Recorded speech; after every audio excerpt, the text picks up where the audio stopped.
là, le sport, c'était sur l'arrivée. Attention là, parce que là, c'était très sportif.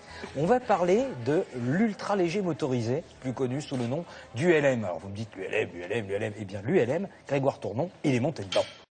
On a volé avec. C'est un petit aéronef, un objet volant avec des caractéristiques techniques très particulières de poids, de puissance et de vitesse, et dans lequel vous ne pouvez monter qu'à 2, pilote compris. Alors c'est un petit engin, mais il n'y en a pas qu'un seul ULM. Il y a 6 ULM, 6 catégories d'ULM. Il y en a qui sont des avions, à des petits hélicoptères, à des parapentes avec un moteur ou des ballons avec un moteur. Et le plus populaire, c'est l'ULM pendulaire. Donc vous avez celui qui ressemble au deltaplane. Exactement, un deltaplane au-dessus de la tête, un petit chariot dans lequel vous êtes installé, un moteur, une grosse hélice. C'est ultra fiable. C'est assez génial parce que vous pouvez décoller et atterrir court, vous pouvez vous poser à peu près où vous voulez, vous pouvez lâcher la barre, ça vole très très bien. Et ce qui est aussi terrible, c'est que vous n'avez rien sous les pieds, il n'y a pas de carénage. Vous voyez ce qui se passe en dessous.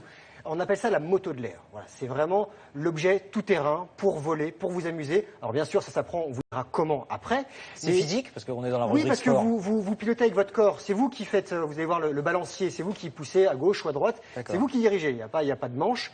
Et donc oui, il y a du physique et il y a du mental parce qu'il faut réfléchir. Nous sommes allés du côté du Beaujolais, car il fallait une belle région pour voir ce qui se passait sous nos pieds, les vignes, les monts, avec un pilote d'exception qui s'appelle Samir, multi-champion du monde. Il nous attendait sur son aérodrome de Pizet, à Saint-Jean-d'Ardière, et on a volé au-dessus de ces monts du Beaujolais, de ces vignes. C'était splendide. Plus qu'un baptême, c'était une initiation au pilotage et au voyage.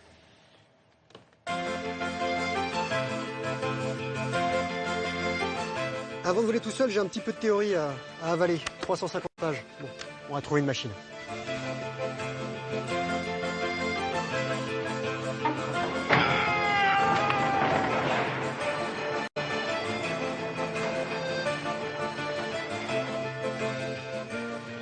L'ULM, c'est un appareil volant motorisé qui fait moins de 450 kg de décollage et 2 places à bord maximum. Ceinture, casque, c'est ok pour toi, c'est ok pour moi. Tu regardes loin devant et on y va. Je mets les gaz. Lâche le frein, t'as un peu de frein là. On pilote avec ce qu'on appelle un trapèze. Donc on déplace en fait le centre de gravité du chariot sous l'aile en faisant des mouvements soit en roulis, soit en tangage. Voilà. Et après on a l'accélérateur sur le pied droit pour gérer la puissance. Pousse à droite pour aller à gauche.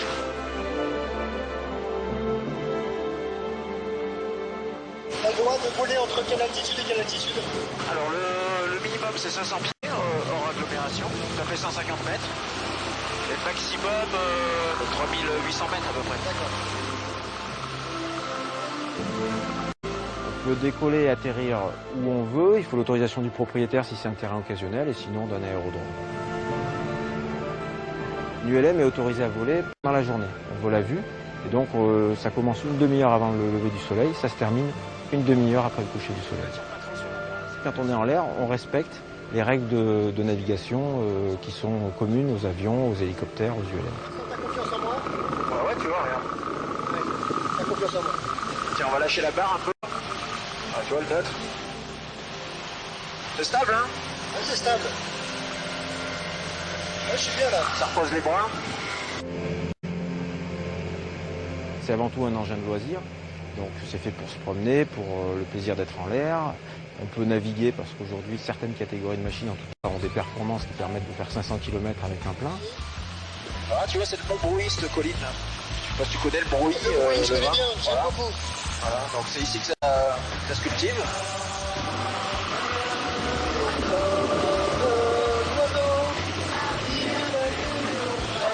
Tu m'as parlé? Je suis en train de chanter du Michel Fugain. D'accord.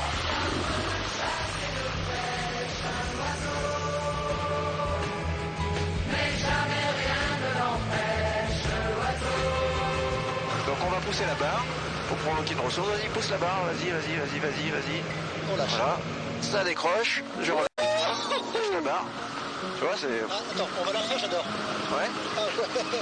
une stabilité exemplaire. Pour moi, l'ULM pendulaire, c'est un peu la synthèse de tout ce qui vole parce que c'est suffisamment rapide pour pouvoir se déplacer et le contact direct avec l'aile. L'aile devient vraiment une extension de nous. Et ça, c'est très agréable parce que c'est vraiment un vol, je dirais, presque sensuel. Voilà, donc là, on laisse le régime se stabiliser et on va couper l'allumage, donc le bouton central, voilà. Libre Max, il est libre Max, il y en a même